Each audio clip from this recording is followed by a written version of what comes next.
Pai universal, fonte inesgotável de amor e luz, beleza, bondade e verdade. Nós te agradecemos pelo dom precioso da vida que flui em cada ser dessa vasta criação. Reconhecemos com humildade e gratidão que somos todos teus filhos, destinados à grandeza espiritual e à comunhão fraterna. Amado Micael, nosso Jesus, que caminha conosco como guia e inspiração, concede-nos a graça de enxergar a verdade de nossa irmandade universal. Que possamos sentir a tua presença em cada coração e reconhecer em cada rosto a imagem do teu amor divino. Pai, pedimos misericórdia por todos os homens e mulheres de Urântia, especialmente por aqueles que ainda se encontram distantes da certeza de que somos todos irmãos. Que a tua misericórdia alcance cada alma, abrindo seus olhos para a luz da fraternidade e do perdão. Inspira-nos a agir com compaixão, a cultivar a esperança e a compartilhar o teu amor, para que juntos possamos transformar esse mundo e manifestar o reino de Deus que habita dentro de cada um de nós. E que seja sempre feita a vossa vontade, agora e para sempre. Amém. Bem, muito obrigado, Xuxa. Muito legal. Bom, nós vamos continuar então o nosso estudo aqui sobre Jesus, agora bom, já estava na semana passada lá em Jerusalém, né, nos aproximando aqui dos momentos que antecederam a, a morte de Jesus. Então, vamos lá.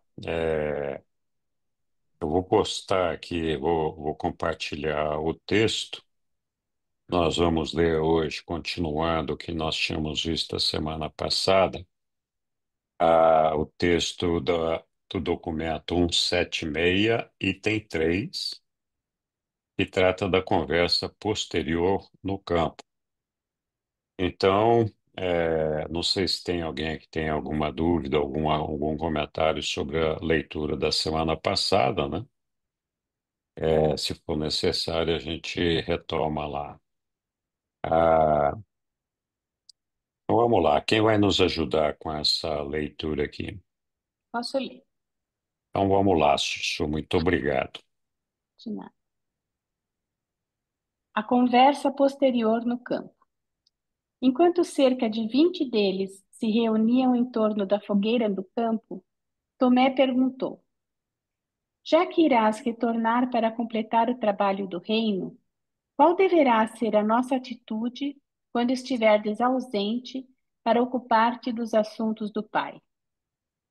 Contemplando-o sobre a luz do fogo, Jesus respondeu: E até mesmo tu, Tomé, não compreendestes o que eu venho dizendo. Não tenho eu ensinado a vós todo esse tempo que a vossa ligação com o reino é espiritual e individual?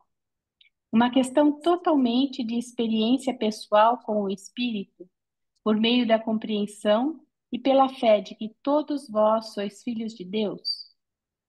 O que mais posso dizer? A queda de nações, o colapso de impérios, a destruição de judeus descrentes, o fim de uma idade e mesmo o fim do mundo. O que essas coisas têm a ver com aquele que crê nesse evangelho e com aquele que guardou a sua vida na certeza do reino eterno? Vós, que sois conhecedores de Deus e acreditais no evangelho, já recebestes a certeza da vida eterna. Desde que vossas vidas tenham sido vividas no Espírito e para o Pai, nada pode causar preocupações sérias a vós.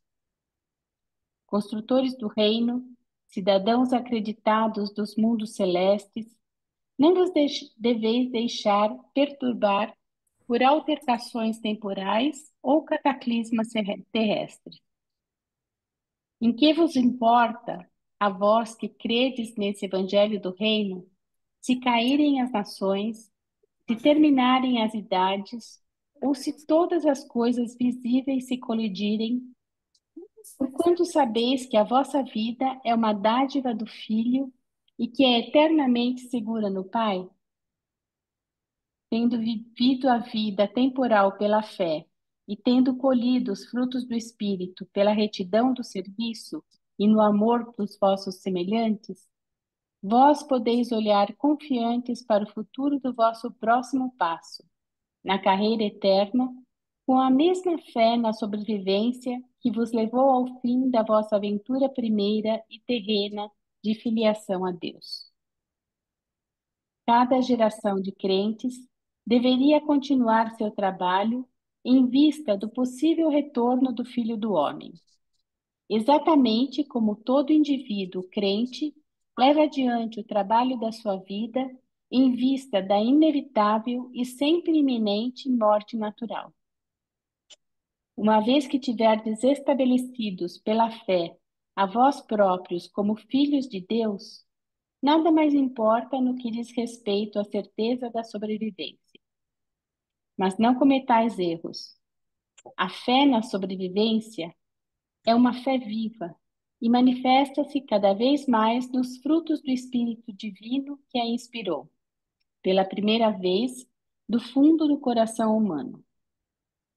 Já aceitastes a filiação ao reino celeste, uma vez, mas isso não vos irá salvar, se houver rejeição consciente e persistente da verdade, pois esta tem a ver com a fecundidade espiritual progressiva dos filhos de Deus na carne. Vós que estivestes comigo, cuidando dos assuntos do Pai na terra, deveis agora mesmo desertar o reino se achardes que não podeis amar o caminho de servir ao Pai, servindo à humanidade. Obrigado, Sussu. O texto é um pouco longo, então a gente vai fazer uma pausa aqui para discutir o que foi lido nesses três primeiros parágrafos aí. E aí a gente não perde o foco das coisas importantes que estão contidas nesse documento. Muito bem, alguém quer se manifestar a respeito do documento que nós acabamos de ler? Muito boa noite àqueles que eu não havia cumprimentado ainda e obrigado por terem vindo. Oi, Flávio. Ah, assim, eu acho que esse texto, na verdade, se a gente conseguir, se nós pudermos ler todo dia, assim, pela manhã, eu acho que a gente passa o dia melhor, porque a questão da fé, né, e da nossa necessidade de ter uma segurança terrena, ela é constante, né? E a gente Amigão, E a gente se perde muito nisso, né? E termina, na verdade, não olhando para dentro e realmente sempre por acreditando, mais na verdade, tendo essa certeza, essa fé de uma continuidade depois da nossa passagem. Então, se a gente tiver um mínimo de fé, na verdade, eu acho que todo esse caminho fica bem mais facilitado, onde a gente vai perder o medo, né? Medo atávico da morte que todo mundo tem, por exemplo, que não deixa de ser, na verdade, um teste para nós, né, da nossa passagem, assim, aquela questão de, bom, ok, terminou nossa vida aí agora, quer dizer. Então, essa fé, na verdade, cega, assim, na certeza de uma vida, uma continuação da nossa vida, depois ela traz todo um alívio. Agora, isso tem que ser exercitado, né? E tem que ser, não só diariamente, mas a cada hora que a gente se lembrar disso, tá? Isso dá um grande alívio realmente. As pessoas que têm muita fé são umas pessoas bem tranquilas, né? Não são ansiosas, das poucas que eu conheço também, né? E eu acho que é esse o único caminho. É isso. Obrigado, Flávio. Você tocou num ponto muito legal, muito bom. Eu concordo em parte com o Flávio. Eu, eu, Ah, eu acho que esse texto, dependendo da forma como você o leia, ele impõe uma régua muito alta a nós. porque a primeira impressão que dá, sim, porque à medida que você ainda tem algum tipo de perturbação por esses problemas materiais, aí a impressão que dá é que, na verdade, a gente está, ainda falta muito, ainda falta cultivar muito essa fé, né? Então, às vezes eu fico com essa percepção. Eu não consigo entender, e aqui eu volto com aquela crítica que eu faço a mim mesmo de, na verdade, não entender a forma como Jesus se apresentou em algumas oportunidades. Eu nunca vou entender, por exemplo, não sei, mas eu não entendo, por exemplo, por que que ele não foi um pouco mais claro em relação a essa provável volta dele. A meu ver, ele deixou essa situação muito ampla, muito vaga. Ele só apenas afirmou que viria, mas eu acredito que à medida que ele dissesse que muitas idades serão necessárias para que eventualmente eu volte aqui, várias daquelas situações que nós observamos após a ascensão dele,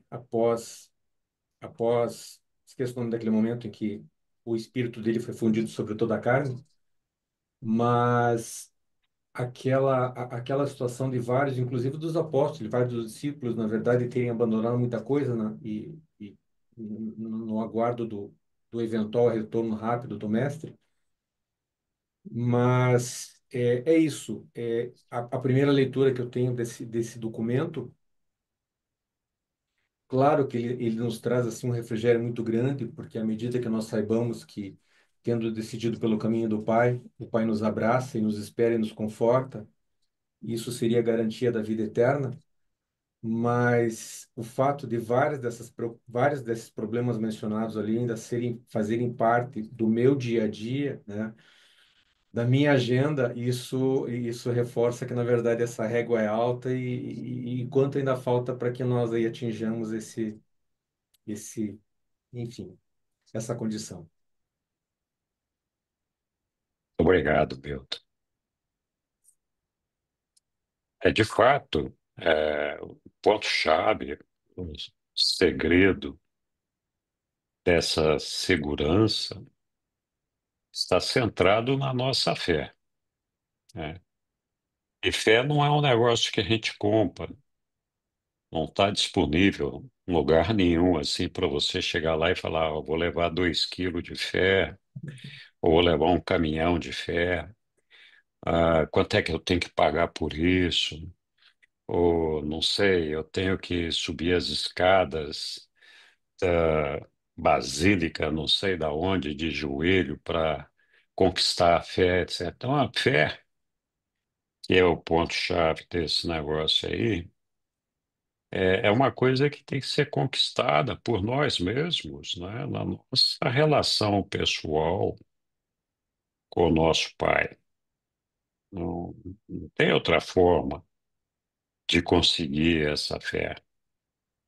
Então, essa relação pessoal com o nosso Pai, ela é uma relação crescente em amor, em certezas, em confiança naquilo que a gente é, é levado a acreditar no momento em que nós desenvolvemos essa fé. Então, o grande problema, acho que é assim, todos nós, mentalmente, sabemos que existe esse processo de vida depois da morte, que a nossa vida que é uma experiência passageira, que nós não deveríamos nos preocupar tão seriamente com alguns dos percalços que nós temos que percorrer aqui, eles são inerentes ao nosso processo de vida material aqui. Mas a compreensão de tudo isso daí e a aceitação de tudo isso passa justamente pelo processo da fé. A fé é aquela que vai nos dar a certeza de que sim, nós temos nosso Pai ao nosso lado, caminhando conosco, que não nos abandona em nenhum momento, e sim, nós vamos ressuscitar estar do lado dele, seguir a nossa jornada, independente das coisas que acontecerem aqui no mundo, sempre e quando a gente cumprir a nossa tarefa de construir cada vez mais essa elevação espiritual fundamentada na fé, porque é um problema que Jesus faz de en passant aí, assim, não é um negócio que você, uma vez lá, você foi e acreditou no reino dos céus, admitiu entrar nele, quis participar e esse negócio todo. Essa tarefa, essa vontade de participar do reino dos céus, não é uma manifestação, uma expressão da vontade que você faz uma vez e fala, pronto, já fiz, né? Minha parte está cumprida, né? E aí fica esperando. Ah, quando chegar a minha vez, eu vou ressuscitar do outro lado e aí vamos ver o que vai acontecer, né? Então, essa entrega, essa fé, esse crescimento espiritual é uma coisa contínua, ela não termina. Nosso trabalho não termina nunca com relação a isso daí. Então, dizer, não, já entreguei a minha vida ao Senhor, é, bom, vale como um statement, né? Como uma afirmação. Mas é de pouco resultado prático, né? Porque o Senhor não vai cuidar da tua vida se você realmente não estiver dedicado a esse Senhor, né? Então é importante que a gente tenha essa clareza de que a construção dessa fé é uma construção quase que interminável e que o nosso relacionamento com o nosso Pai é um relacionamento crescente de amor, confiança e certeza. E que isso só acontece se a gente vivenciar isso todos os dias, todos os minutos e todas as horas da nossa vida, né? Infelizmente, a gente dedica pouco tempo a cultivar esse amor, esse relacionamento com o nosso Pai. É, quantas vezes a gente vê estudando Jesus aí, as passagens dele buscando a comunicação com o Pai e tratando de se comunicar com ele, de estar certo de que aquilo que ele estava fazendo estava alinhado com a vontade do Pai dele. Então, essa não é uma preocupação, nós temos que ter. A gente se perde nos problemas da nossa vida diária, que de fato são importantes, e eles nos impactam mais ou menos, dependendo justamente da nossa fé. A pessoa que tem uma fé muito profunda, com certeza, é, tem menos momentos de fraqueza, de desilusão, de desapontamento, do que uma pessoa que tem uma fé muito profunda. E que, às vezes, essa pessoa acaba enfrentando problemas da vida cotidiana maiores do que a maioria de nós, né? Então, a maneira como a gente enfrenta isso é justamente tendo a certeza de que tudo isso é passageiro. Nada do que aconteça aqui, não importa se o nosso planeta vai desaparecer, se a casa vai cair. Lógico, a gente se preocupa com isso, mas isso não muda o nosso destino. Se nós tivermos essa fé e essa confiança que vamos chegar lá. É, eu não sei qual é o propósito de Jesus ao não revelar ah, uma data provável da próxima vinda aqui. Ele não o fez certamente porque tinha uma razão para que isso não fosse feito. Mas acho que, de fato, para os apóstolos, né, que distorceram tanto essa condição da volta dele aqui entre nós, é justamente por essa falta de fé, justamente por esse entendimento de que a gente tem que continuar neste mundo aqui, e para eles, aparentemente, era um negócio que, bom, como é que nós vamos fazer se você não estiver aqui, né? Então, na verdade, essa ligação com o nosso Pai e Jesus, o nosso Micael, não deixa de ser o nosso Pai. Essa ligação não requer a presença de um corpo físico, né? Essa presença do corpo físico só é uma exigência de Tomé para dizer, não, o cara existe mesmo, é de verdade, né? A gente pode perceber essa verdade no nosso coração, no nosso espírito, né? Então,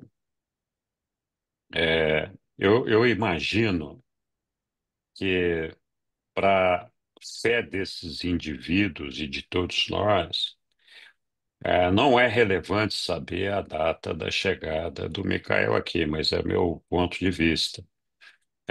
Eu acho que nos basta a afirmação de que um dia ele irá voltar, e provavelmente nós não vamos estar aqui no dia que ele voltar, nós vamos estar em algum outro lugar. Contudo, a gente vivencia com o Espírito da Verdade no dia a dia aí a presença do nosso amado Jesus e Micael dentro dos nossos corações. Muito bem, Sussu, diga lá. Não, é só para colocar. É, eu também não acredito que ele vai voltar e a gente vai estar aqui para ver, porque ele disse, eu não lembro se foi na semana passada ou se é num documento mais na frente, ele fala assim, e quando eu voltar, os olhos da carne não me verão, mas os olhos do espírito me enxergarão. Ou seja, é, a gente não está preparado ainda para enxergá-lo, né?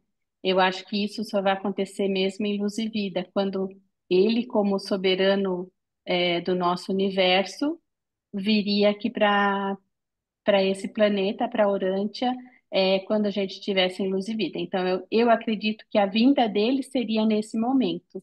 É, mas é claro que eu não posso ter certeza disso, porque eles falam que nem os anjos sabem quando ele vai voltar, mas que ele vai voltar. E talvez não uma só vez, ele vai voltar muitas vezes para cá. Em algum documento fala isso. Então, é, eu acho que a gente tem que estar preparado sempre, né? Como eu escrevi lá no chat, né? Como você está esperando em algum momento a vinda de uma visita muito importante, então você arruma a casa todo dia. Você deixa tudo arrumadinho, tudo bonitinho, esperando essa pessoa que vai chegar, né? Então, qual que é a casa? A casa é o nosso coração, é a nossa alma. Então, a gente tem que se arrumar todo dia, esperando essa vinda.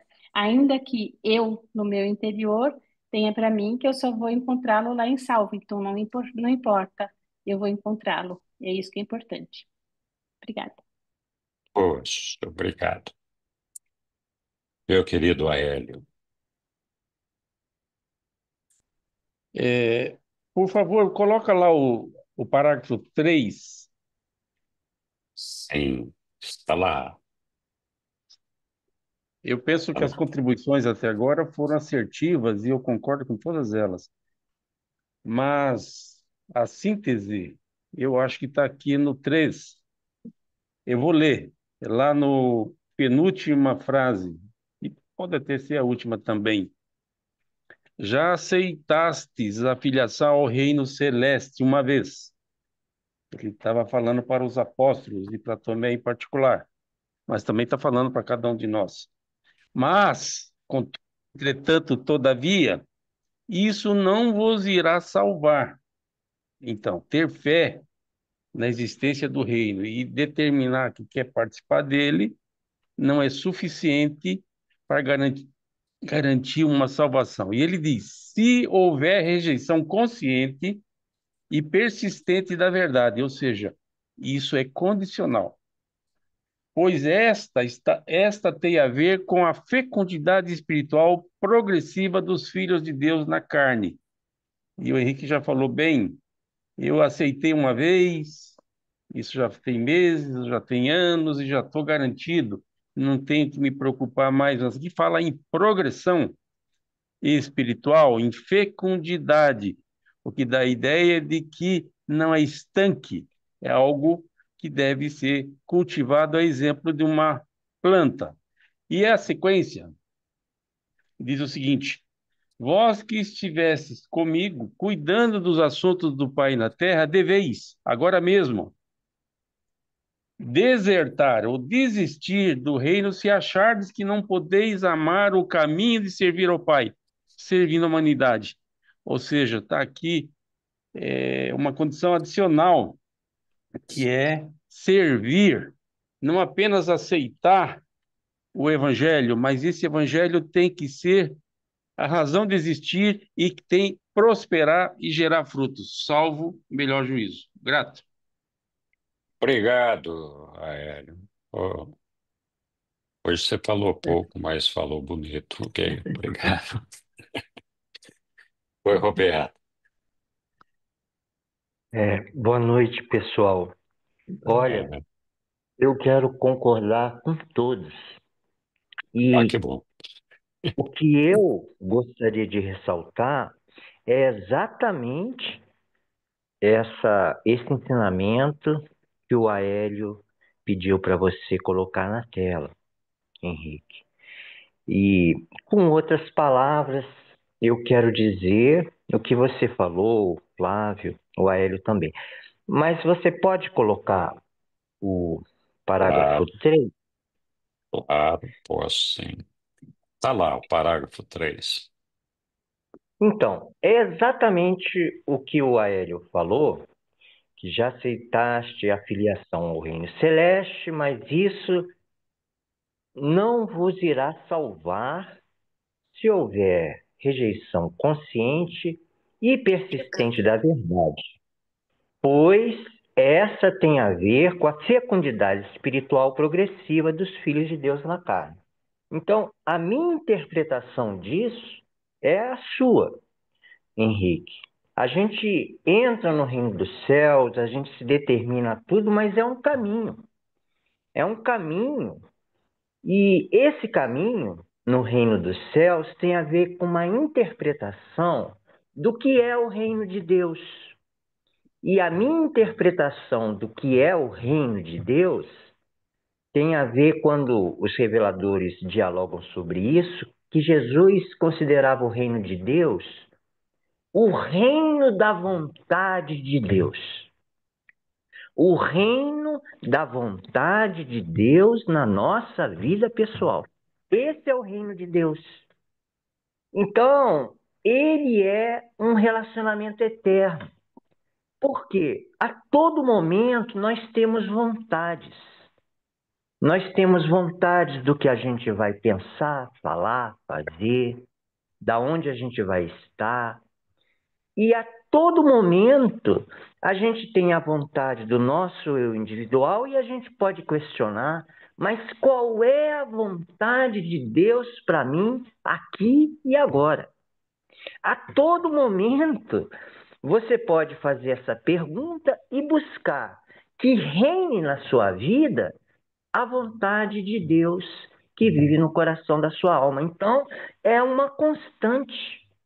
E como diz nesse parágrafo, se você constantemente está renunciando, ou vamos dizer assim, se constantemente a vontade do seu eu individual, seja que a vontade do seu Deus, Deus único em você, seja feita, você vai viver uma fecundidade espiritual progressiva, como diz aí, dos filhos de Deus na carne. Por quê?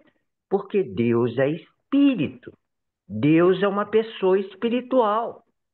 Então, se você chega ao ponto de querer muito conhecer a vontade sutil daquela presença espiritual no coração divino da sua alma, isso é uma constante, eternamente.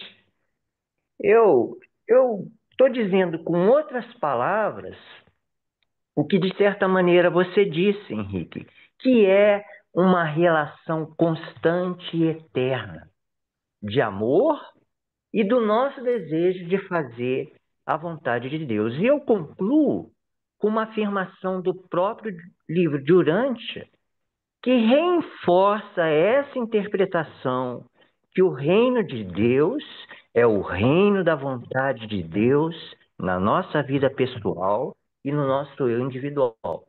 É uma afirmação que eu creio que está no documento 105 ou 106, quando ele fala da deidade e da realidade, ele termina dizendo que a nossa vida, a nossa viagem no infinito e na infinitude, o passaporte é a vontade de Deus. Então eu creio que eternamente nós, enquanto pessoas individuais, em todas as circunstâncias, podemos estar sempre buscando perceber a vontade do infinito e optando por fazer a vontade do infinito na nossa vida pessoal. É eterno, é maravilhoso e é uma relação de amor, né? Quando a gente ama uma pessoa, a gente se esforça para conhecer as vontades da pessoa amada e fazê-la. Então a gente pode estar eternamente amando a Deus nesse sentido. Pai grandioso, Pai maravilhoso, Mãe divina, eu tenho minhas vontades, mas o Senhor é tão sábio, tão grande. Então eu quero conhecer a Sua vontade para mim e fazê-la, que eu acho que vai dar tudo certo. A gente pode estar sempre com essa adoração pessoa maravilhosa dele. Obrigado, Roberto. Alguém mais?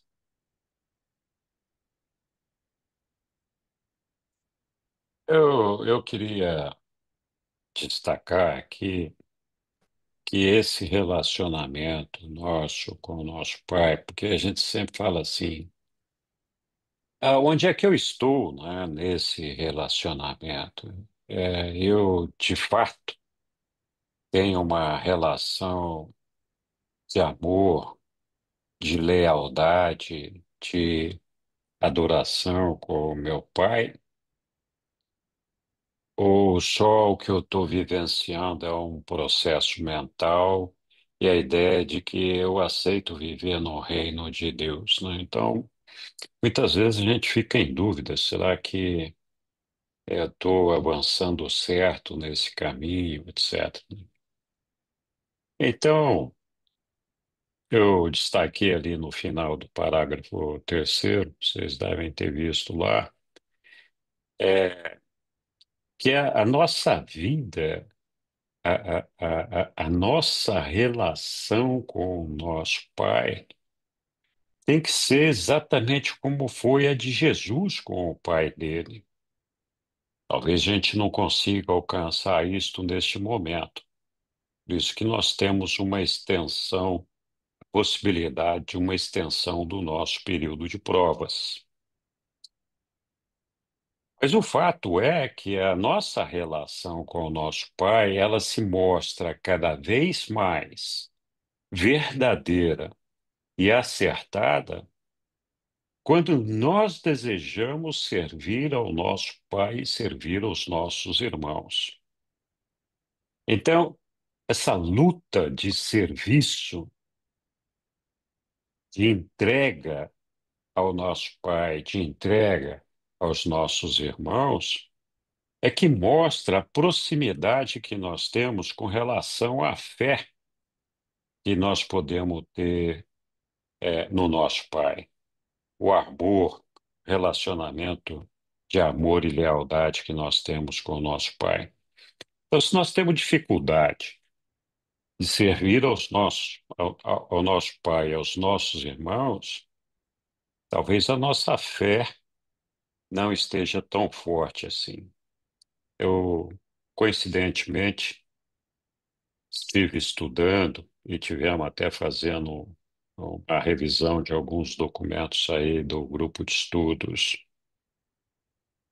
daqueles do WhatsApp, e, e aí aparece uma série de coisas super interessantes. Nós estávamos revisando os documentos 19 e os documentos 20, né?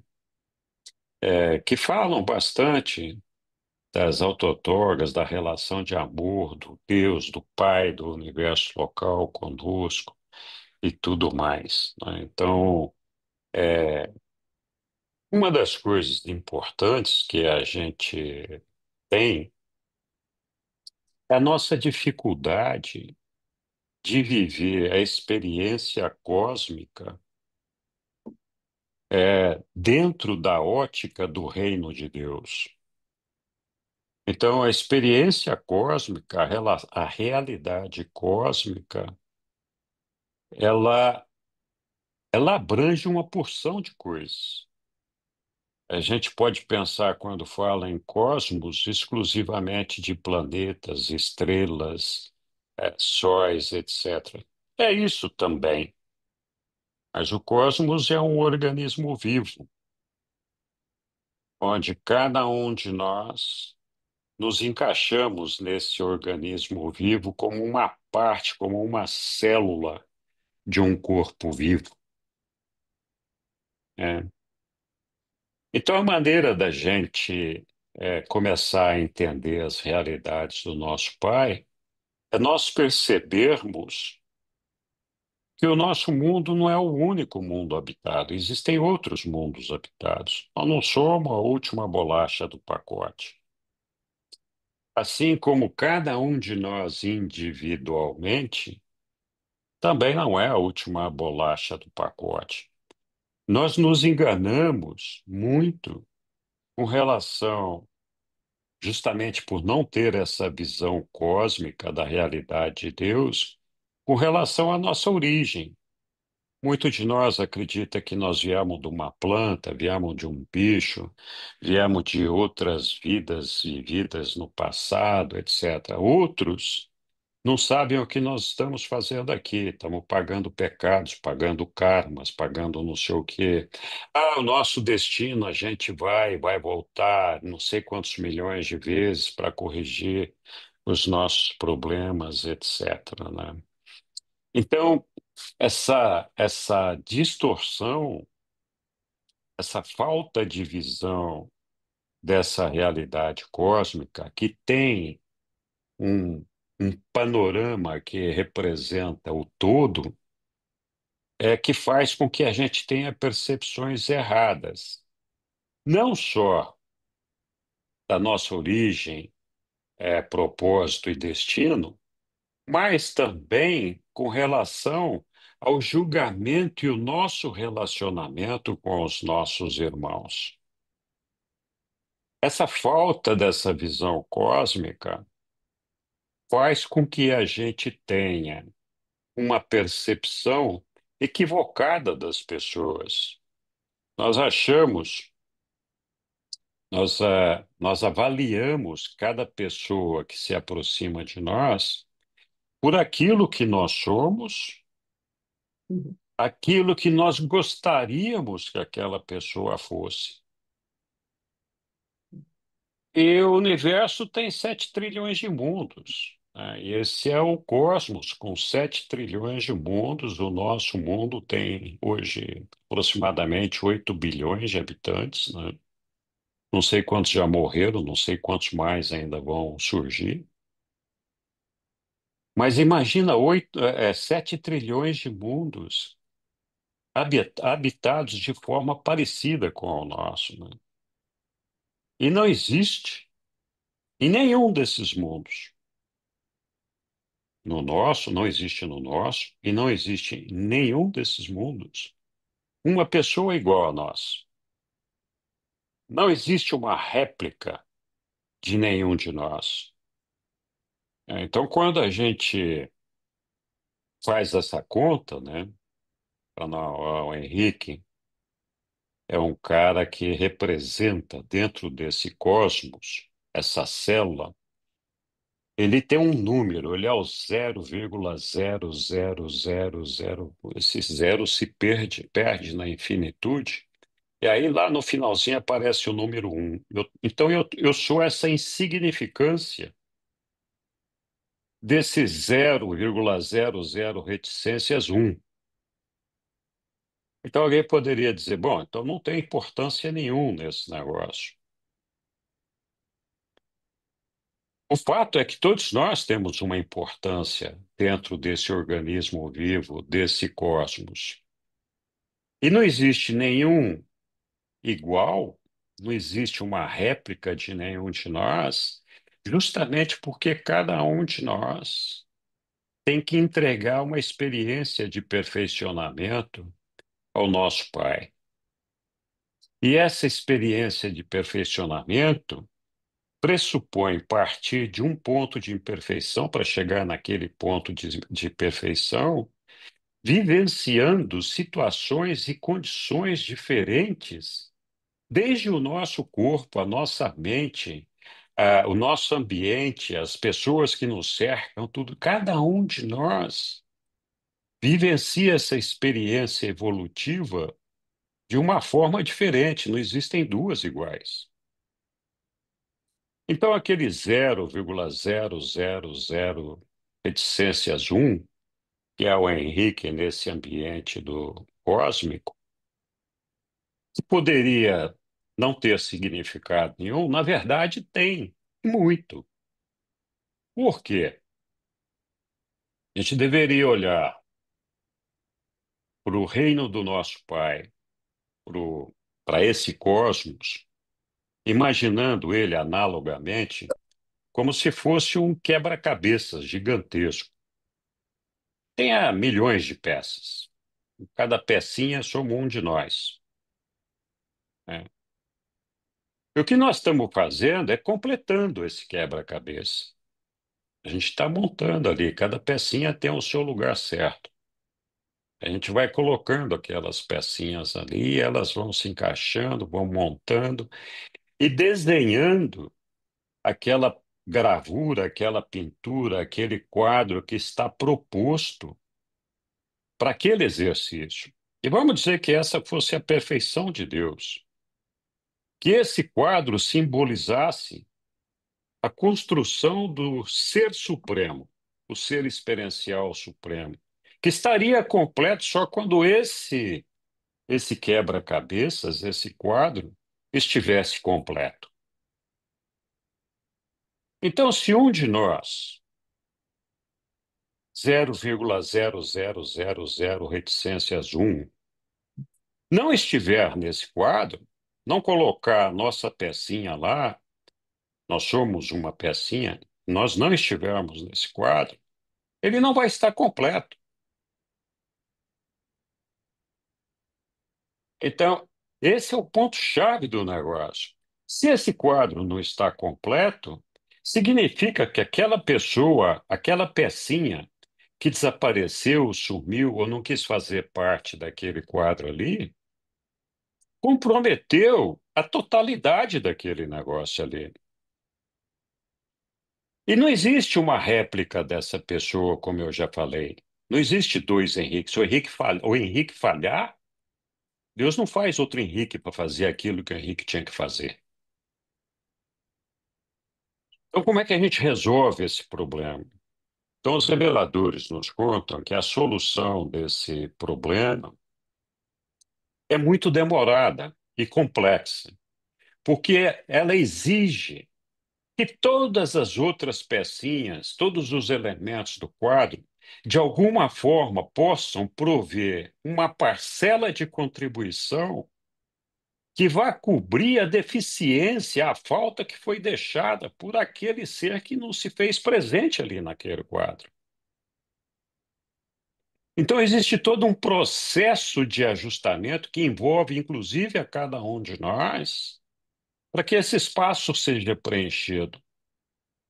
Então, quando nós olhamos para os nossos irmãos e nós temos dificuldade de compreendê-los, nós temos dificuldade de amá-los, é porque a gente não tem essa visão cósmica, que a gente não tem a aceitação dessa diversidade que nos é colocada pelo nosso Pai, onde cada um de nós tem uma missão e um processo a ser cumprido.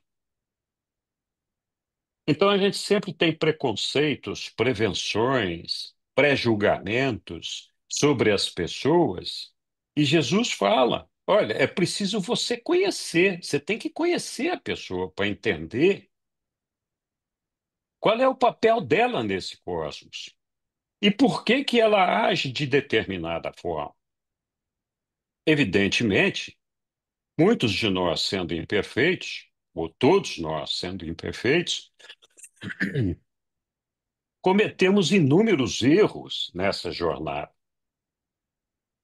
Mas tem uma razão para a gente ter nascido brasileiro, tem uma razão para a gente ter nascido português, tem uma razão para a gente ter nascido em Orante, tem uma razão para a gente estar no universo de Nébano, tem uma razão para a gente ter entrado numa determinada família. Então, se nós nos preocuparmos em conhecer melhor a todos os nossos semelhantes e aceitarmos a possibilidade dessa diversidade, entendendo que nós não podemos obrigar ninguém a ser como nós gostaríamos que fosse. Eu vou mais longe aqui, não é que nós não podemos obrigar ninguém. Quando nós tentamos fazer isso, nós estamos comprometendo a vontade do Pai, o desejo do Pai, o plano que foi traçado pelo Pai. Ele criou aquela pessoa daquela forma porque aquela pessoa tem um serviço para entregar para ele. Se eu quero modificar a maneira de ser daquela pessoa, eu estou me intrometendo no plano do Pai. Estou sabotando esse plano. É por isso esse discurso todo foi para tentar explicar a importância que a gente tem de servir ao nosso Pai. E a maneira de fazer isso é servindo aos nossos irmãos. É muito difícil a gente se relacionar com todas as pessoas num primeiro momento. E às vezes até em momentos longos, demorados, a gente continua tendo dificuldade. Mas à medida que a gente vai conhecendo as pessoas, a gente consegue entender as deficiências, as fraquezas, a ignorância daquela pessoa, mas aprende também os pontos fortes. Ao fazer isso, nós podemos claramente vislumbrar de que maneira nós podemos ajudar aquela pessoa a superar as suas deficiências, os seus pontos fracos, através do amor do nosso Pai, pela reflexão da luz do nosso Pai, pela certeza da sobrevivência, pela felicidade da nossa vida aqui na Terra, apesar de todas as dificuldades. Então, essa parte do serviço ao nosso Pai, o serviço aos nossos irmãos, é fundamental para o crescimento desse relacionamento amoroso com o nosso Pai, com essa lealdade com o nosso Pai, e cada vez mais aumentar a nossa fé, porque ao conhecer esse mecanismo, nós cada vez mais nos apaixonamos pelo nosso Pai. Nós conseguimos vislumbrar a grandeza dele, a grandeza do plano dele e as coisas maravilhosas que ele fez por nós, continua fazendo e coloca à nossa disposição todos os dias. Se a gente ficar focado no problema do carro que teve o acidente, ou furou o pneu, ou, enfim, a gente ficar focado exclusivamente nisso, não que a gente não tenha que se preocupar com essas coisas, isso não pode dominar as nossas vidas. Quando isso acontece, a gente sobra pouco tempo para a gente amar a Deus, amar aos nossos irmãos e servir a Deus e servir aos nossos irmãos. Em contrapartida, quando a gente serve a Deus, serve aos nossos irmãos, nós temos uma facilidade danada de lidar com os problemas do dia a dia. Porque a gente sabe que eles são transitórios.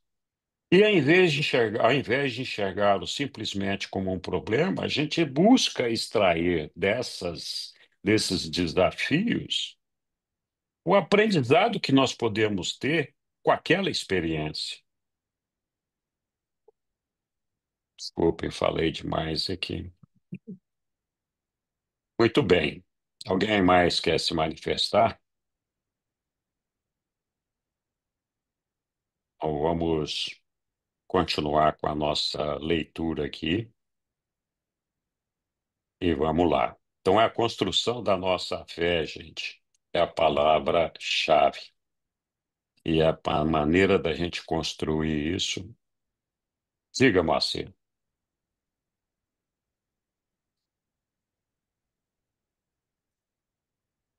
Seu microfone está fechado, Moacir? Muito bem, desculpe. Gostei muito do que você falou agora, Henrique. Eu tenho muita dúvida, como todos nós, né? Eu queria só, eu queria entender o seguinte, Henrique.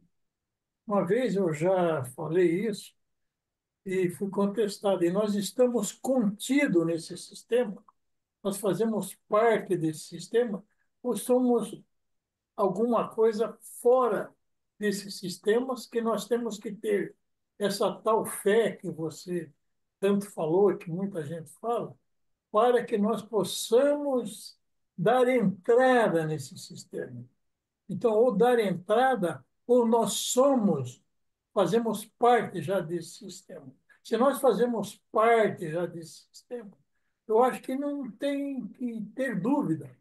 É deixar correr, fazer as coisas que nós estamos fazendo aqui, que temos que fazer como cristãos, ou seja lá de que religião for, né? Mas eu queria que você falasse alguma coisa com relação a esse fato que eu estou nominando agora. Nós fazemos parte desse sistema? Oi, Moacir. Olha, nós somos parte do cosmos. Nós somos parte desse organismo vivo gigantesco.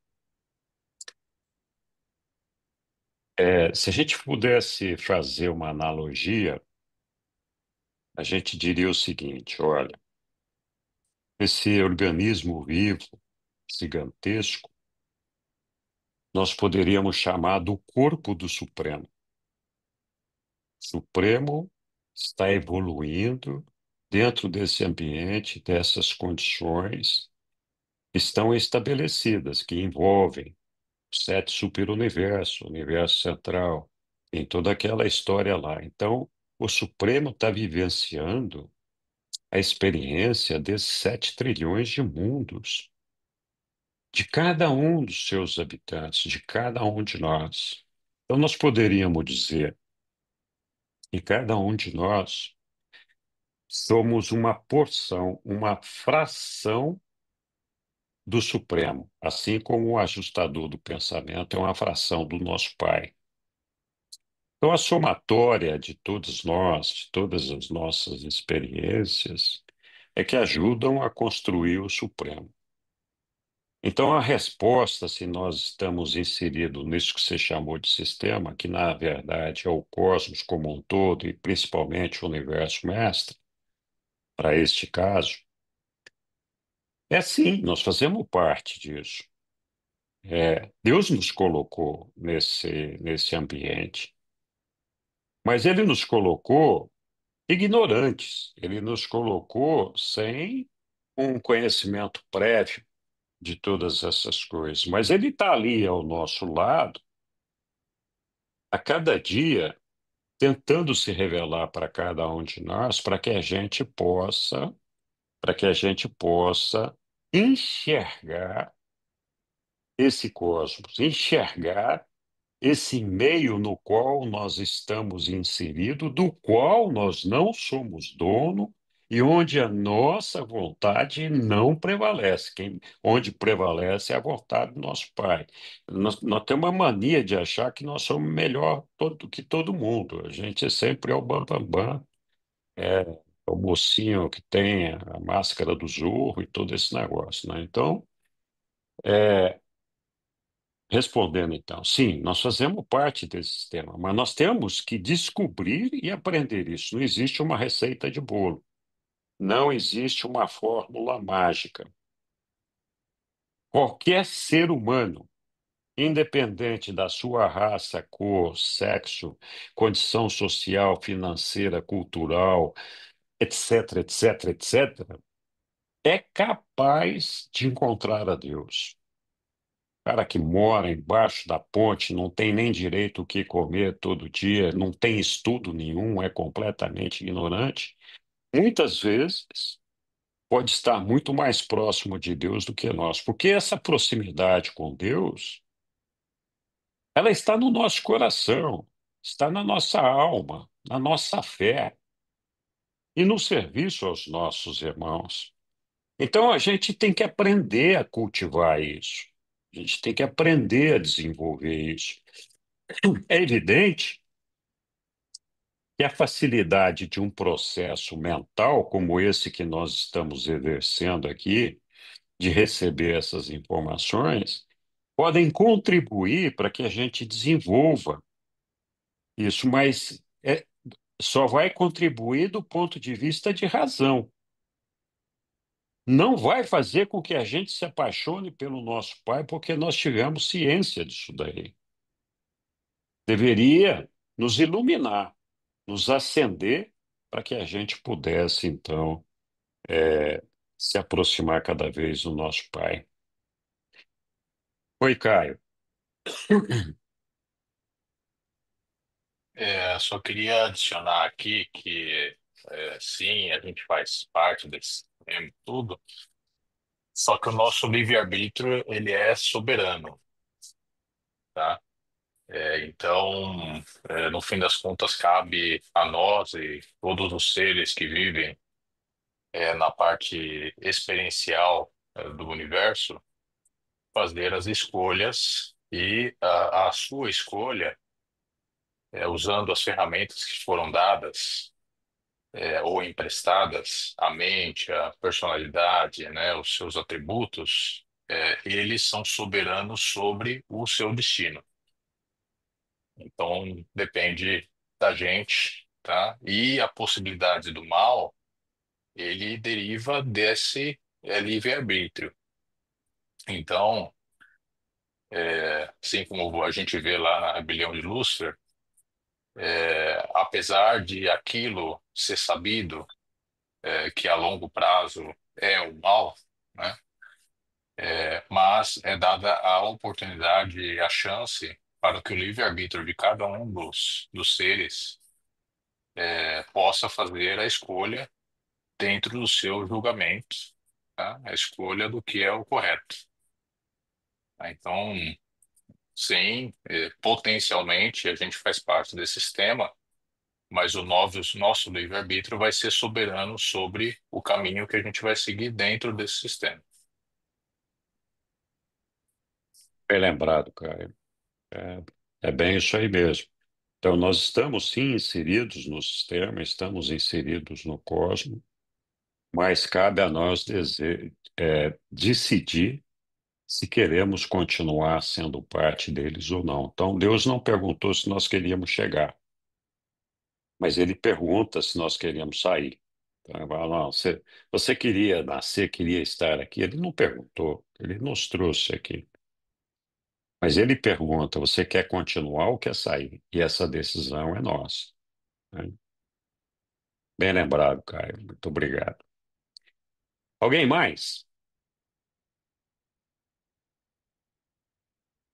Ok. Vamos prosseguir então na nossa leitura aqui.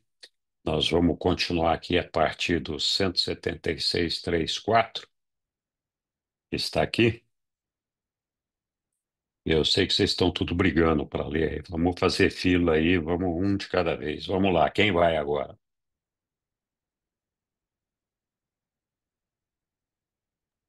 Eu Ninguém posso, pegou? Ah, eu então posso. vamos. Vamos lá. Deixa eu ajeitar. Obrigado. Enquanto indivíduos e Isso. como uma geração de crentes, escutai-me contar uma parábola. Havia um certo homem, um certo grande homem, que antes de sair para uma longa viagem a um outro país, chamou seus servos de confiança diante de si e passou às mãos deles todos os seus bens. A um ele deu 5 talentos, deu 2 ao outro, e ainda a um outro deu 1 talento. E assim ele fez com o grupo inteiro de honrados servidores, a cada um confiando seus bens de acordo com as capacitações variadas deles. E então partiu de viagem. Depois que o senhor partiu, seus serviçais puseram-se a trabalhar para ganhar lucros sobre os bens confiados a eles. Imediatamente, aquele que tinha recebido 5 talentos começou a negociá-lo e em breve fez um lucro de outros 5 talentos. Da mesma maneira, aquele que tinha recebido 2 talentos ganhou logo mais 2. E assim todos os servidores proporcionaram ganhos ao seu senhor, exceto aquele que havia recebido apenas 1 talento. Este, por sua vez, cavou sozinho um buraco na terra, escondendo ali o dinheiro do seu senhor. Em breve, o senhor daqueles serviçais retornou inesperadamente e chamou-os para um acerto de contas. Quando todos se encontravam diante do seu senhor, aquele que havia recebido 5 talentos adiantou-se com o dinheiro que lhe havia sido confiado e trouxe ainda 5 talentos mais, dizendo: Senhor, me deste 5 talentos para investir, e eu estou muito contente de apresentar 5 outros talentos como ganho meu. E então o seu senhor lhe disse: Muito bem feito, meu bom e fiel servidor. Tu foste fiel para algumas coisas, e agora eu vou colocar outras tantas sob os teus cuidados. Entre a partilha da alegria, desculpe, entra e partilha da alegria do seu senhor. E então aquele que havia recebido os 2 talentos adiantou-se, dizendo: Senhor, entregastes 2 talentos nas minhas mãos, e olhai, ganhei esses outros 2 talentos. E o Senhor disse a ele: Tu fizeste bem, bom e fiel servidor.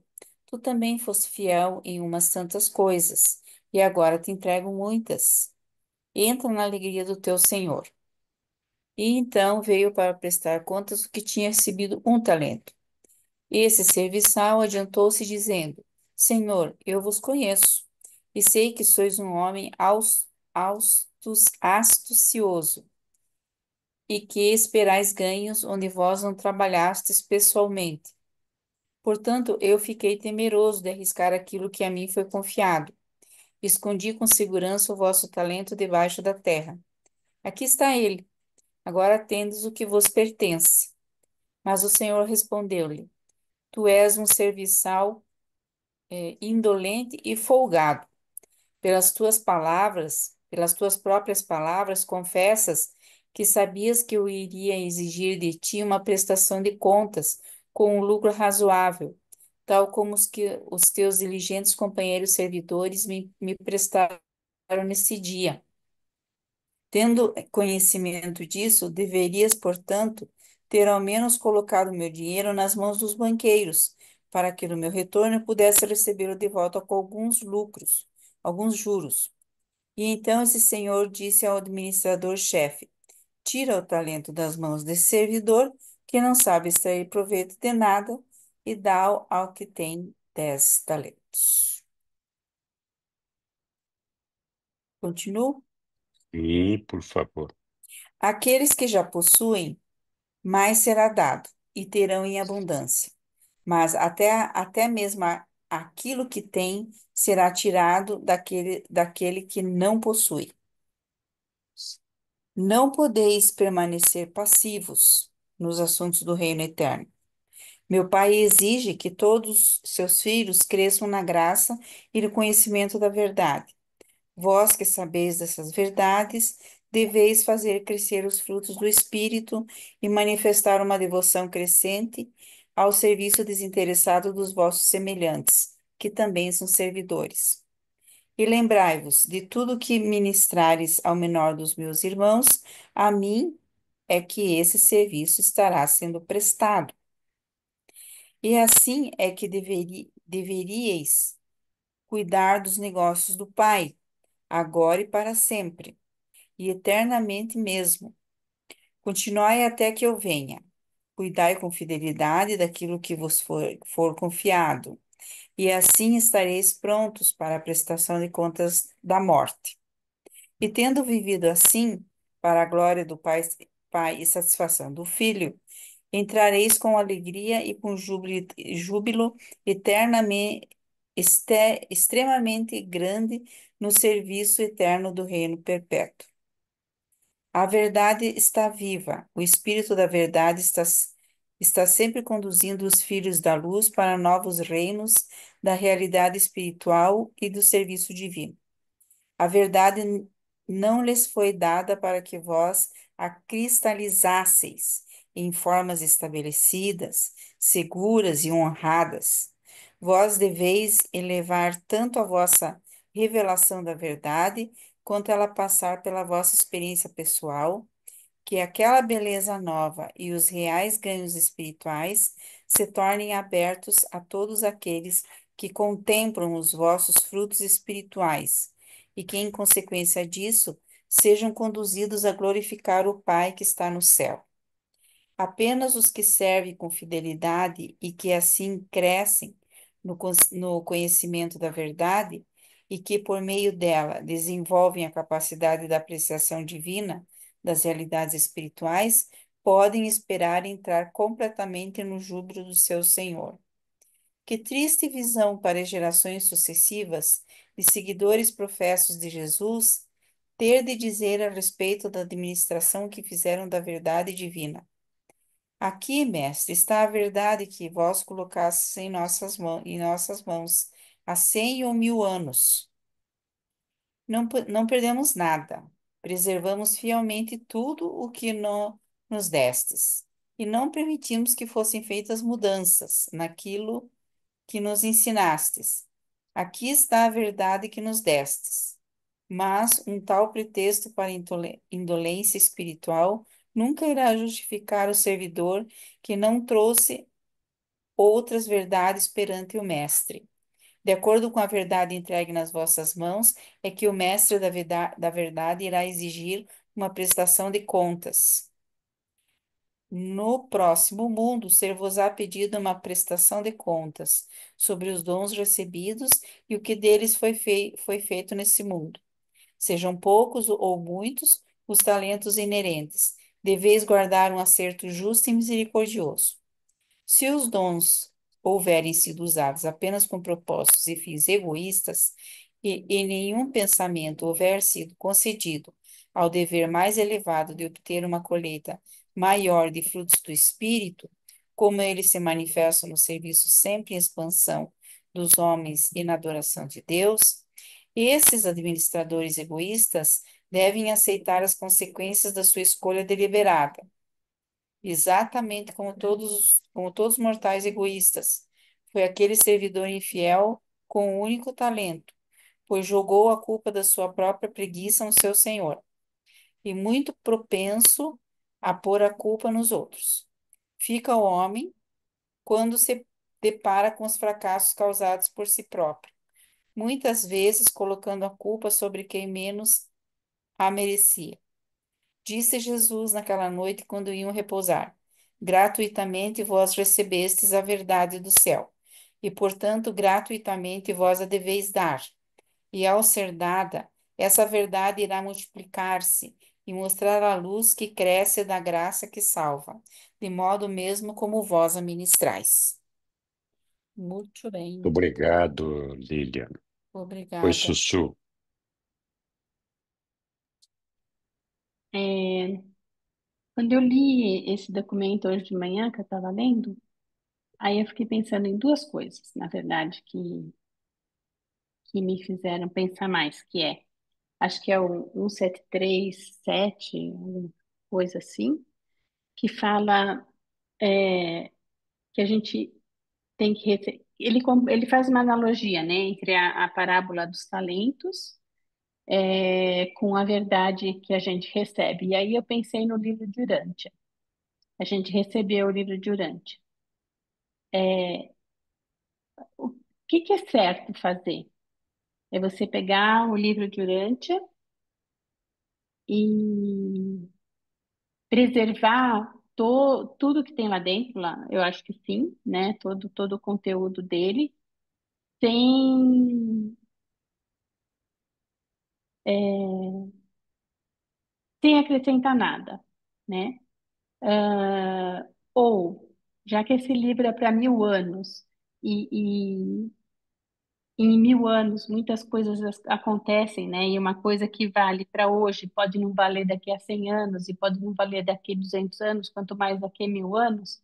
Qual que é a nossa O que que a gente tem que fazer com essa verdade que nos foi entregue? Então, essa é a minha primeira pergunta. A segunda eu vou fazer depois. Tá bom. Então, a gente pode sim comparar os ensinamentos do livro de Urântia a talentos que nos foram dados. Então, os ensinamentos que estão contidos no livro de Urântia, eles provocam em cada um de nós uma semeadura. E dependendo da qualidade do terreno onde essa semeadura aconteceu, e o terreno, nesse caso, somos nós, essa semeadura vai florescer e vai produzir frutos, os frutos do Espírito. Então a gente vai encontrar de toda sorte de atitudes com relação a isso que nós estamos aprendendo aí. Então vai ter aquele que, como que recebeu um só talento, enterrou, guardou o livro num cofre e deixou ele bonitinho lá, não chegou nem a estragar as páginas dele para folhear, né? Diferente de alguns que rabiscaram, escreveram, de tanto manusear até rasgou, né? Então, então você pode sim ler o livro, receber o livro, ler o livro, ou não, guardá-lo numa estante, deixar lá e não aconteceu nada. Ou, mediante os estudos do ensinamento, ajudar a desenvolver a tua fé, desenvolver o teu amor por Deus, o teu amor pelo semelhante, e fazer com que a revelação chegue a todos os nossos irmãos. E essa é a nossa missão aqui, enquanto seres do reino de Deus, levar a luz de Deus até os nossos irmãos. De que forma? Sendo verdadeiros filhos de Deus, sendo amorosos, sendo pacientes, sendo tolerantes, sendo felizes, sendo corajosos, transmitindo segurança, confiança a todas as pessoas que nos cercam, para que elas possam perceber que nós temos dentro de nós um tesouro que elas também podem ter. Então, a colheita daquilo que está sendo semeado pelo livro de Urântia dentro de cada um de nós, que são os frutos do Espírito, vai depender de cada um de nós. E eu acho que com relação ao livro de Urântia especificamente, é isso. Né? Nossa ideia não é, nosso trabalho, não é falar do livro de Urântia. A gente até pode fazer isso. Nosso trabalho é revelar a Deus da forma como nós aprendemos no livro de Urântia, levando o amor de Deus, o amor que por nós foi percebido pelos ensinamentos do livro de Urântia, levando esse amor de Deus até os nossos irmãos, levando a paciência, levando a tolerância, a coragem, enfim, injeção de ânimo e tudo mais. Essa é a minha maneira de ver, mas com certeza existem outras ideias. A minha segunda pergunta é mais prática. É, na sequência, logo depois disso, ele fala de talentos, né? E que as pessoas. Ele está falando, claro, também dos frutos do Espírito, mas eu queria trazer isso para um mundo prático, né? Os talentos que as pessoas têm e o que que elas têm que fazer com eles, né? É, como que elas devem agir. Então, por exemplo, um pintor, um, um escritor, sei lá, uma pessoa que tem facilidade para costura, uma pessoa que tem facilidade, bom, N talentos que a pessoa possa ter, né? Qualquer um de nós tenhamos. E aí ele fala que a gente não pode ser egoísta com isso e que se você o recebeu, você de alguma forma tem que exercitar esse talento e passar para frente, né? Então, aí cabe bastante os frutos do espírito, mas também cabe na vida prática, que é esse lado que eu estou falando agora. Muitas pessoas, por exemplo, se acomodam nas facilidades que elas têm e não dão a importância correta para ela. Então, eu já vi vários artistas que acham, isso é uma bobeira. Não, é uma bobeira, né? Ele deveria utilizar esse talento que ele tem, esse dom, e pintar, e expor, e, sei lá, fazer coisas boas, bonitas, belas, etc. É, então, seria errado, então, essa pessoa que menospreza os seus talentos? É isso que eu queria saber. Eu não sei se a pessoa menospreza, né? Ou se ela não simplesmente não produz os frutos do Espírito usando os talentos que ela tem, porque ela não tem o amor e o conhecimento de Deus que deveria ter desenvolvido dentro de si, né? Então, o ponto-chave volta a ser a questão da fé, do conhecimento pelo nosso Pai, do amor que nós temos pelo nosso Pai e pelos nossos irmãos. Então, qualquer pessoa, eu já falei isso várias vezes, né? Às vezes o pessoal me critica. O grande problema do mundo é que falta Deus no coração das pessoas. Então, quando as pessoas têm Deus dentro do seu coração, elas fazem de tudo para que as coisas no mundo, para todo mundo, sejam melhores. Produzir o fruto do Espírito para todo mundo. E como Jesus fala ali, né? De graça você recebeu, de graça você deve dar. E é para isso que nós recebemos esses talentos, para compartilhar com todos os nossos irmãos, e com esse compartilhamento, essa produção dos frutos do Espírito, fazer com que eles também descubram e percebam a Deus, tenham a paz, possam ter alegria, possam superar os seus problemas, a sua dificuldade, na fé que os fortalece no nosso Pai, né? Então, acho que, é, sim, muita gente, infelizmente, desperdiça o talento que tem e que poderia aproveitar para construir um mundo melhor, trazer mais felicidade a seus irmãos. Infelizmente, não é assim. Esses talentos vão ser cobrados, com certeza. Oi, Flávio. Eu acho que continuando do teu raciocínio aí,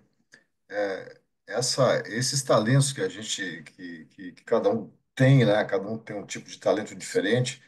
Eles se manifestam, na verdade, quando a gente está interagindo, quando a gente está vivendo em comunidades, em grupos, socialmente, individualmente, como casal, enfim. É, e essas características, esses dons que cada um tem de fazer, de repente, né, organizar coisas, fazer pessoas felizes, ter compaixão, né? Ser amigo, né? Mostrar um caminho, ou dar um exemplo, exemplos concretos assim de bondade, né? De companheirismo. Na verdade, isso para mim, na verdade, é um talento, né?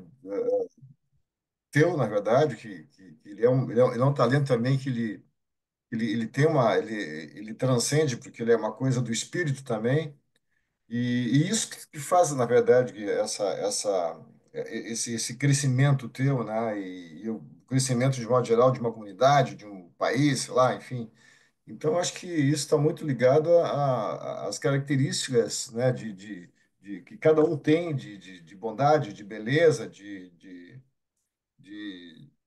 de qualidades assim que tu pode somar para ajudar teu próximo. Isso é o objetivo, né? É tu, na verdade, tentar ajudar teu próximo, né? Auxiliar, que é onde vai crescer a irmandade, né?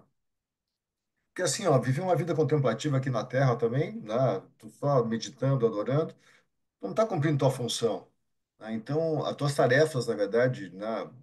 Teu dia a dia, elas têm que aparecer, elas têm que serem feitas, né? Mas que elas tragam junto, né, todo esse conteúdo aí, né, de qualidades e de bondades que a gente pode dar para ajudar o próximo, para ajudar quem está do teu lado, enfim. Eu vejo por esse lado esse tipo de talentos aí, né, que a gente recebeu e que tem que disseminar. É isso. Bom, claro. É isso mesmo. Alguém mais? Eu queria, se fosse possível, fazer uma leitura Diga. dessa parábola. Faça, Primeiro, Caio. então, primeiro, lembrando de que Jesus não dava uma leitura para as parábolas que ele fazia, né?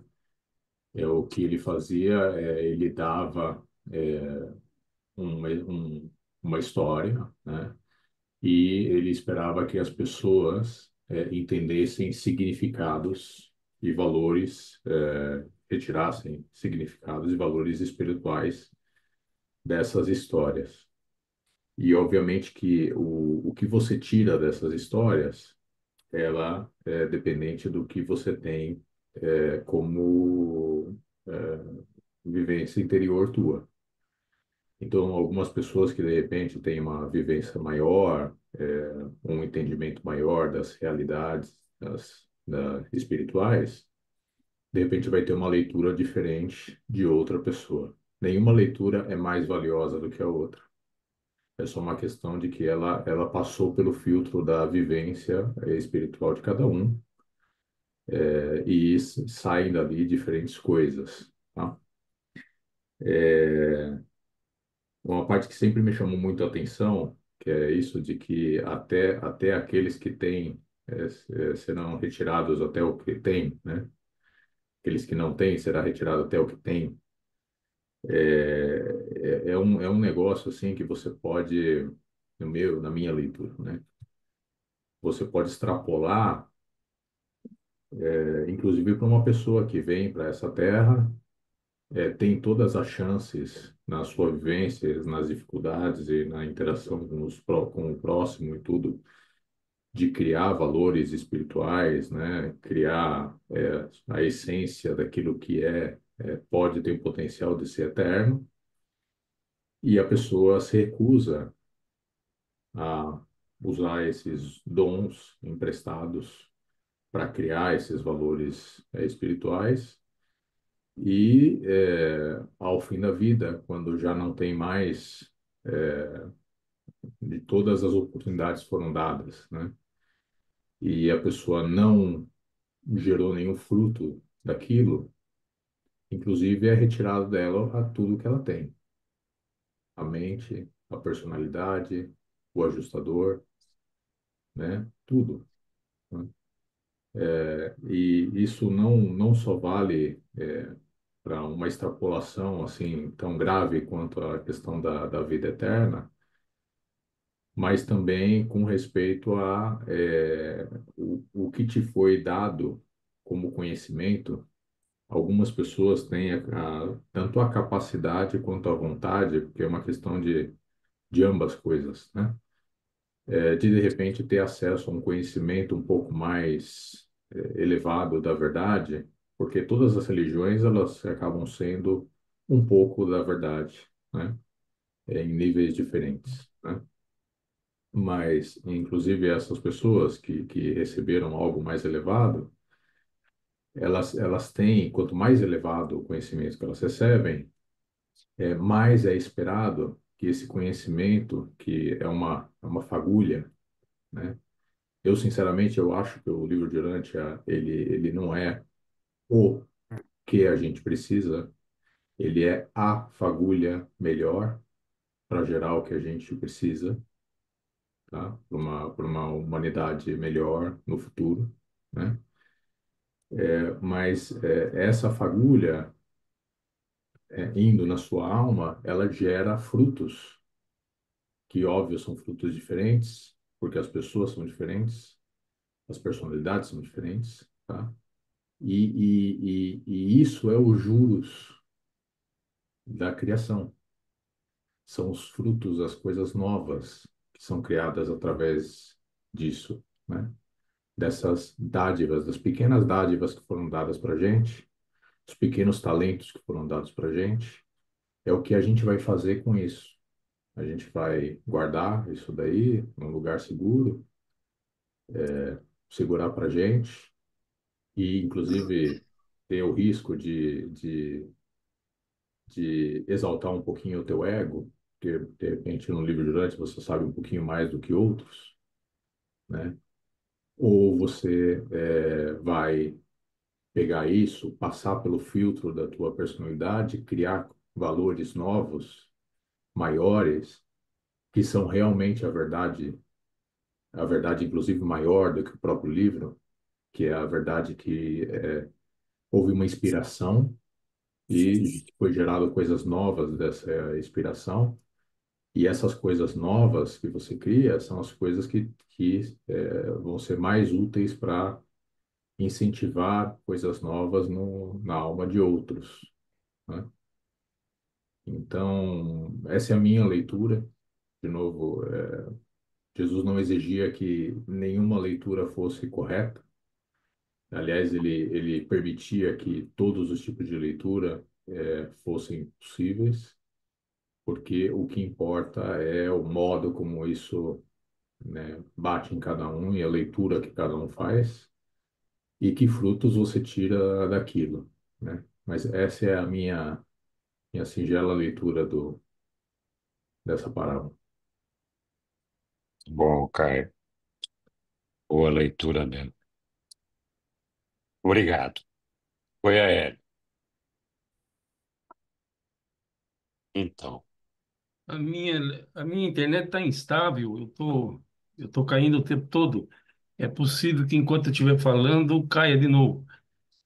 Portanto, eu não pude ouvir na inteireza o que foi comentado pelos membros aqui do grupo. Mas a mim, em particular, confesso que fiquei muito desconfortável, extremamente desconfortável, porque tomei para mim mesmo.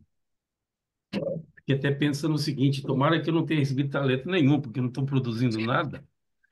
Eu estou quase torcendo que eu esteja na lista dos deserdados, porque se efetivamente eu receber algum talento, eu estou em falta. Mas vamos lá, para a parábola, começando pela parábola. Um recebeu 5 talentos e produziu outros 5. Isso representa 100% de performance, 100% de ganho, 100% de rendimento. O outro recebeu 2 e entregou mais 2, de novo, 100% de performance, 100% de rendimento. A rigor, o primeiro e o segundo produziram bem a partir do que receberam. Eles têm uma performance igual. Então, a questão toda não tem a ver com os 2 primeiros, a questão toda tem a ver com o último, que recebeu apenas 1 talento. Em tese, ele, se produzisse mais um, ele teria performance igual aos demais. Então, já no bojo da parábola, já gera uma pergunta, mas escute, como assim? Como assim? Porque vários textos que foram lidos dizem o seguinte: preservar a verdade, sem contaminá-la e sem permitir adulteração. A rigor, quem preserva a verdade, que seja pequena, a exemplo de um talento, no próprio texto, em tese, está cumprindo a sua missão de preservar a verdade, ainda que ela seja pequena, ainda que ela seja precária. Mas aqui não estamos falando de preservar a verdade, de sorte que os parágrafos podem criar contradição e nós não podemos nos distanciar da possibilidade de conflito de entendimento. Então, você recebe uma verdade, você a preserva, em tese, não é suficiente, você tem que ir adiante disso. Então, vocês mencionaram, até onde eu consegui ouvir, os conhecimentos trazidos pelo livro de Urântia. Muito bem. E alguém entendeu a verdade, ainda que parcial, e a preservou, ainda que parcial, e não foi de má fé adulterá-la. Então, este está comparativamente igual ao de que recebeu um talento, ou a coisa vai muito mais adiante, guardando uma correlação entre o que nós aprendemos nesse tópico versus o que nós aprendemos no tópico anterior.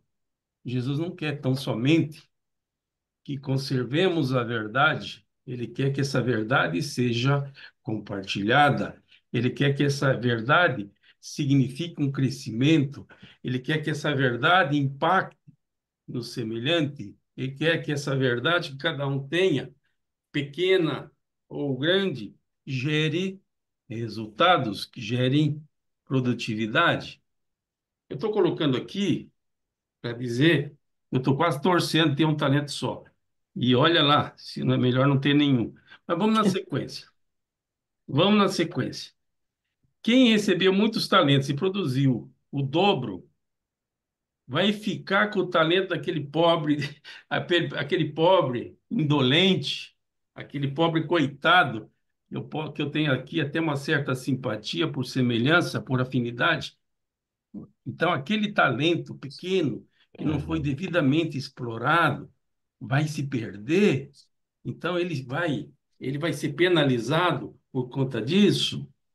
Então, é um outro ensinamento que se diz assim, quem tem mais vai ter cada vez mais, quem tem menos vai ter cada vez menos. É esse o entendimento? É esse a lição?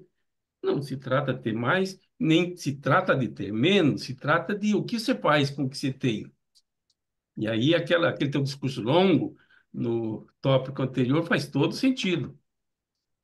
Faz todo sentido. Você tem talento e você não faz bom uso dele.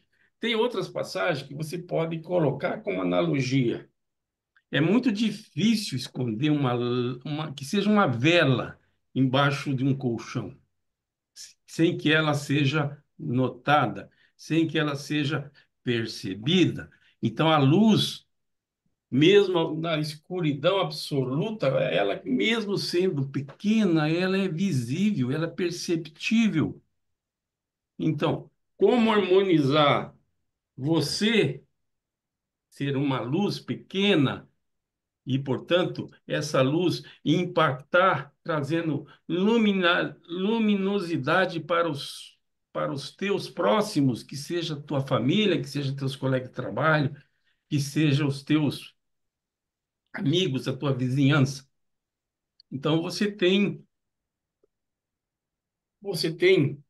a possibilidade de fazer da tua própria vida um exemplo que desperte a curiosidade no teu semelhante. Então, você sai lá com o livro de Urântia debaixo do braço, você sai com a Bíblia debaixo do braço e você pratica coisas tais e tantas que conspira contra o que aparentemente é a sua fé. Mas vamos para o texto, não vou fugir do texto. Então, como que é isso? Aqui é uma convocação. Eu não quero de vocês que vocês se tornem apenas melhores, que preservem o conhecimento. Eu quero que vocês vão muito adiante disso. É esse o aprendizado ou tem um outro aprendizado que me escapou? Mas o fato é que eu fiquei desconfortável. Eu aqui no autoavaliação, eu estou dizendo, achando que meus talentos são pequenos e assim mesmo eu não prospero. Grato. Obrigado, Aélio. Está se cobrando bastante, hein? Mas tá bom, muito obrigado. Oi, Roberto.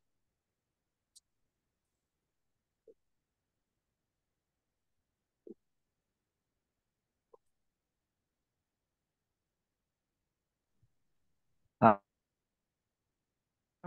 olá, Henrique. Olá, pessoal. Olha, eu coloquei aí no chat e coloquei no grupo de estudo do livro de Urântia um, um item de um texto produzido por um urantiano chamado Robert Starmar. E é exatamente sobre a parábola do talento, tá? Ele, ele, ele faz uma interpretação que a palavra o talento é para nós o livro de Urântia, entendeu?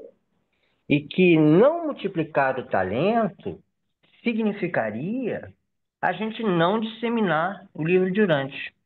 Então eu vou ler, né?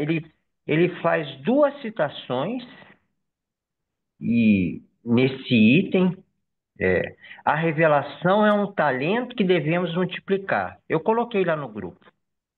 Aí ele cita o que a gente acabou de ler, é o parágrafo 7 do documento 176, tópico 3. Eu acho que a gente ainda não leu. A verdade não lhe foi dada para que vós a cristalizasseis em formas estabelecidas, seguras e honradas. Aí ele diz, o Robert Sarmas, isso surge imediatamente depois da parábola sobre os talentos, sobre como Deus, o dono do campo, dá 5 talentos a um servo, 2 a outro e 1 talento a um servo.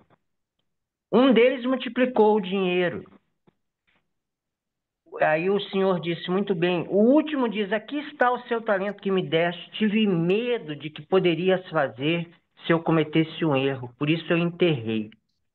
Aí, nesse mesmo parágrafo, o 7 do tópico 3 do 176, ele diz: que triste a visão para gerações sucessivas dos seguidores professos de Jesus dizerem a respeito da administração que fizeram da vontade divina.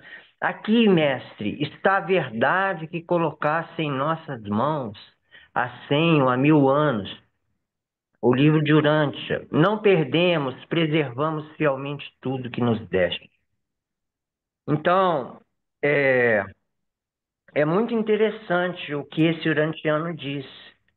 Ele tenta analisar por que não está havendo uma grande disseminação do livro de Urântia. E ele tem outras ideias, que algumas coisas que a gente acredita, que o ensinamento é para daqui a 1000 anos, e tudo isso pode estar atrasando, e que a gente pode estar cometendo esse erro. Se o livro de Urântia é um talento, e a gente não está disseminando ele, a gente pode estar em falta.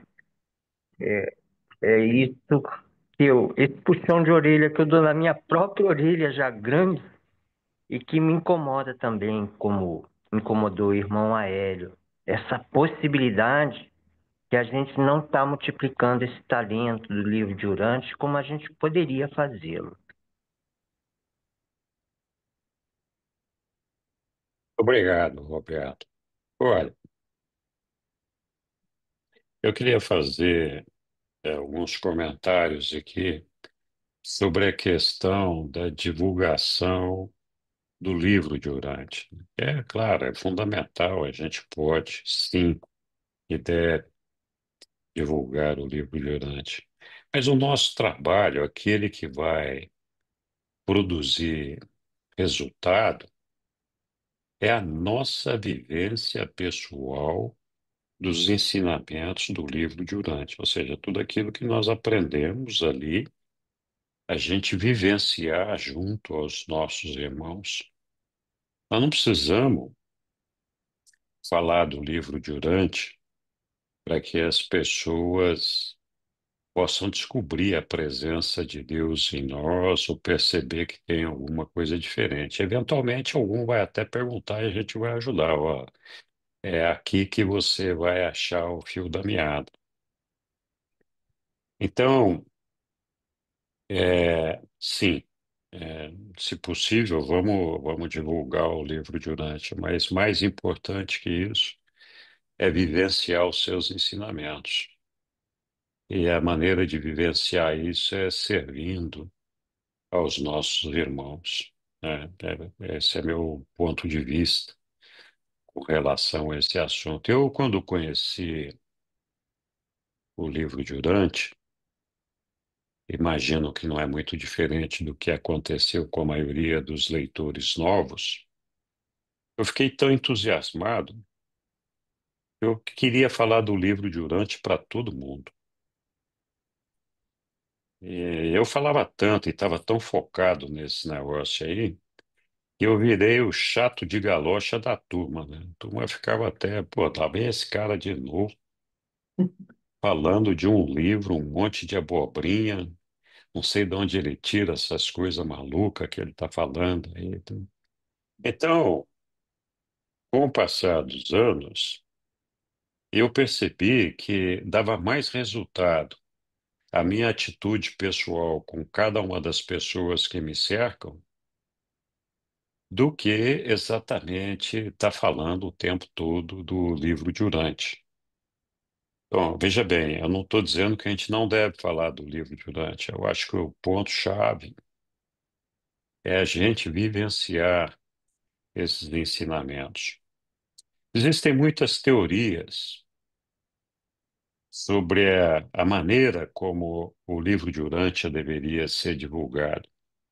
Teorias essas que já ocasionaram cisões, conflitos e até separações em grupos de estudo. O próprio fórum, quando se separou da fundação, é um exemplo disso. A Irmandade, o livro de Urântia, Brotherhood, é justamente pela crítica de como deveria ser divulgado o livro, né? Então, para algumas pessoas, por exemplo, esse ensinamento, a maneira de transmitir, a velocidade com que os ensinamentos têm que alcançar as pessoas é por contágio. É um trabalho boca a boca, tete a tete, ombro a ombro. Se a gente sair divulgando, por exemplo, o livro de Urântia na televisão, nos outdoors, nós vamos gerar um grupo interessantíssimo de pessoas que vão se interessar pelo livro de Urântia e desejar lê-lo. Mas eu tenho certeza que a gente vai encontrar um grupo, possivelmente milhares de vezes maior, prontos para criticar o livro de Urântia sem saber do que se trata. Então é assim, não jogueis as pérolas aos porcos, né? A gente tem que contagiar as pessoas que nos cercam e trazê-las para dentro de nós. Os reveladores falam do mandato de publicação, na verdade, não os reveladores, mas a fundação publica o, o mandato de publicação lá, que é alvo de controvérsia também, mas ali eles falam o seguinte: olha, a velocidade é suicídio. Nós temos que fazer como Jesus fez. Vamos devagar. Nós temos que olhar para a vida de Jesus e aprender com os ensinamentos dele. Casualmente, hoje eu estava preparando um documento que eu vou ter que mostrar lá em abril na escola Urante, e estava falando da preparação dos apóstolos ali em Betsaida, antes da partida deles ali, quando se reuniu, depois daquela tarde monumental, em que aconteceram todos aqueles milagres, onde 600 e não sei quantas pessoas ficaram curadas e todo esse negócio. Foi feito um acampamento ali que durou por 5 meses, né?